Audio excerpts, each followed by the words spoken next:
दोस्तों UP PSC RO ARO भर्ती 2023 दोस्त अगर देखा जाए जितने भी यूपी पीएससी के तहत आरओ एआरओ भर्ती के विज्ञापन का इंतज़ार कर रहे हैं वो अभ्यर्थी लगातार मांग कर रहे हैं कि आखिरकार हमारे बीच में आरओ और एआरओ का नोटिफिकेशन कब तक आएगा। तो बिल्कुल उसी के परिप्रेक्ष्य में यह वीडियोज़ आ रहा है। देख पा रहे हैं आरओ एआरओ जो है 2023 नोटिफिकेशन अपडेट बिल्कुल हम आपके बीच में चर्चा करेंगे कि आखिरकार नोटिफिकेशन आपका कब तक आ सकता है। देख पा रहे हैं उसके नीचे लिखा जा रहा है समीक्षा अधिकारी व सहायक समीक्षा अधिकारी। इन चीज़ों को आपको पता है, आरओ मतलब होता है समीक्षा अधिकारी और एआरओ मतलब होता है सहायक समीक्षा अधिकारी। ये सारी डिटेल्स अगर आप जो है आरओ एआरओ की तैयारी कर रहे हैं तो आपको पता है, ठीक है। चलिए यहाँ आगे देख पा रहे हैं लिखा जा रहा है लगभग 400 पद।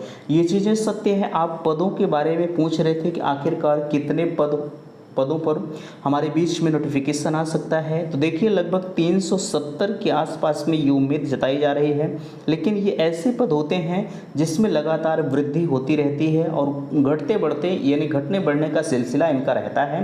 तो इन चीज़ों को ध्यान रखिएगा। ये उम्मीद जताया जा रहा है कि लगभग 400 पदों पर आपके बीच में नोटिफिकेशन आएगा। यहाँ आगे देख पा रहे हैं आवेदन कब से होगा, बिल्कुल इस पर चर्चा करेंगे। योग्यता आपकी क्या हो सकती है, उम्र, और सबसे बड़ी चीज़ यहाँ देख पा रहे हैं आपके बीच में कहा जा रहा है लोकसभा चुनाव में फंसेगी भर्ती। क्या वाकई में अगर हम बात करें ये सरकार जो है सिर्फ और सिर्फ जितनी भी भर्ती आपके बीच में हैं, चाहे वो आरओ एआरओ हो, चाहे आपकी शिक्षक भर्ती हो, चाहे आपकी यूपी पुलिस कांस्टेबल, बहुत सारी भर्तियां आपके बीच में हैं, सरकार का सिर्फ और सिर्फ टारगेट है लोकसभा चुनाव का। ये कटु सत्य है। कुछ लोग इस बात का कटाक्ष भी करते हैं, ठीक है, लेकिन हम उन सारी चीज़ों को नज़रअंदाज करते हुए आपको फैक्ट की जानकारी जरूर कराते हैं, ठीक है। तो चलिए वीडियो शुरू करते हैं। दोस्तों मैं हूं संजय, आप सभी का स्वागत करता हूं, अभिनंदन करता हूं आज के अपने इस वीडियो पर। मैं निवेदन करूंगा कि चैनल पर पहली बार विजिट किए हैं तो प्लीज़ चैनल को सब्सक्राइब जरूर करेंगे। चलिए सबसे पहले जो आप नोटिफिकेशन के बारे में पूछ रहे थे कि आखिरकार हमारे बीच में आरओ एआरओ का नोटिफिकेशन कब तक आ सकता है।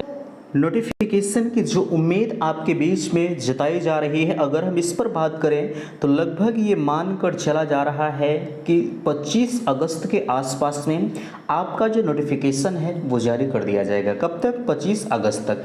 अगर हम परीक्षा की बात करें, आपकी परीक्षाएं कब तक हो सकती हैं, तो ये चांसेस जताए जा रहे हैं नवंबर के दिसंबर लास्ट तक आपके बीच में 100% इस भर्ती की परीक्षा करा ली जाएगी। ये एक संभावित चीज़ें बताई जा रही हैं, जो एक्सपर्ट हैं उनके द्वारा ये चीज़ें निकल कर आ रही हैं, ठीक है। चलिए अब हम बात करते हैं आपके बीच में, ये तो आपने समझ लिया जो है आपकी योग्यताएं क्या होती हैं। अगर योग्यता पर हम आपसे बात करें तो जो आरओ का जो एलिजिबिलिटी होती है आरओ के लिए, तो आरओ का ध्यान रखिएगा, आपका जो स्नातक डिग्री अनिवार्य होता है, ठीक है। स्नातक यानी कहा जाए आपने ग्रेजुएशन कर रखा है तो आप आरओ के लिए एलिजिबल माने जाते हैं। वहीं हम एआरओ की बात करें यानी कहा जाए सहायक समीक्षा अधिकारी की, तो स्नातक के साथ साथ आपका ओ लेवल डिग्री होना अनिवार्य है। अगर कुछ लोग कहेंगे कि भैया हमारे पास ट्रिपल सी है तो क्या हम इस भर्ती के लिए एलिजिबल हैं? नहीं, आप इस भर्ती के लिए एलिजिबल नहीं हैं। आपके पास ओ लेवल का सर्टिफिकेट होना चाहिए और स्नातक के साथ साथ ओ लेवल आपका होना चाहिए। बाकी अदरवाइज आप कोई भी डिग्री रखे हैं तो वह डिग्री आरओ एआरओ के किसी भी काम की नहीं है, ठीक है।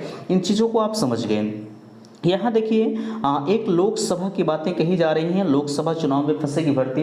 ये चीज़ें तो प्रबल सत्य है। वैसे कोई भी अभ्यर्थी या कोई भी नहीं चाह रहा है कि हमारी भर्तियाँ जो है ये लोकसभा चुनाव में फंस जाएं। फिलहाल के लिए ये जो है ये संभावनाएं जाहिर की जा रही हैं कि ये सरकार जितने भी भर्ती का नोटिफिकेशन जो है विगत नवंबर दिसंबर यानी कहा जाए अगस्त सितंबर अक्टूबर के आसपास में ये देंगे तो 100% ये ले चल के लोकसभा चुनाव में फंसा देंगे।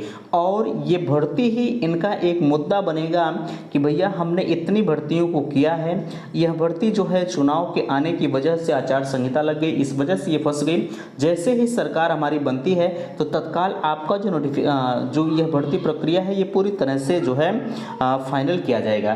तो ये एक लुभावनी चीज़ें होंगी। फिलहाल के लिए अब आप खुद समझदार हैं कि हमें क्या कुछ कैसे करना चाहिए, आप इसके बारे में खुद निर्णय जरूर लीजिएगा। ये सरकार की सबसे अच्छी और सबसे समझी बुझी रणनीतियाँ हैं कि जितने भी भर्ती है, चाहे वो शिक्षक भर्ती हो, चाहे कोई भी भर्ती हो, यूपी पुलिस कांस्टेबल आप देख पा रहे हैं अभ्यर्थी लगातार बेसब्री से इंतजार कर रहे हैं। लेकिन ये टेंडर वाला मामला लेकर ये आज भी फंसाए हुए हैं कि कोई भी कंपनी परीक्षा कराने के लिए नहीं तैयार हो। अरे भाई क्यों नहीं तैयार हो रही, आप खुद इसके लिए जिम्मेदार हैं, ठीक है। अब जरा सा विचार करें, अगर कंपनी नकल माफियाओं से डर रही है तो आप किस प्रकार से क्या कर रहे हैं, आप खुद इसे समझ सकते हैं। तो फिलहाल के लिए ये सारी चीज़ें हमारा मुद्दा नहीं है, हमारा मुद्दा सिर्फ RO का था। और भी चीज़ें आप जो उम्मीद करते हैं कि सारी चीज़ें आपको समझ में आई होंगी। प्लीज़ अगर किसी भी प्रकार का कन्फ्यूजन है तो बिल्कुल आप कमेंट बॉक्स आपके लिए खुला है, आप कमेंट कर सकते हैं, ठीक है। तो मिलते हैं नेक्स्ट अगली वीडियो में, तब तक के लिए थैंक्स, धन्यवाद।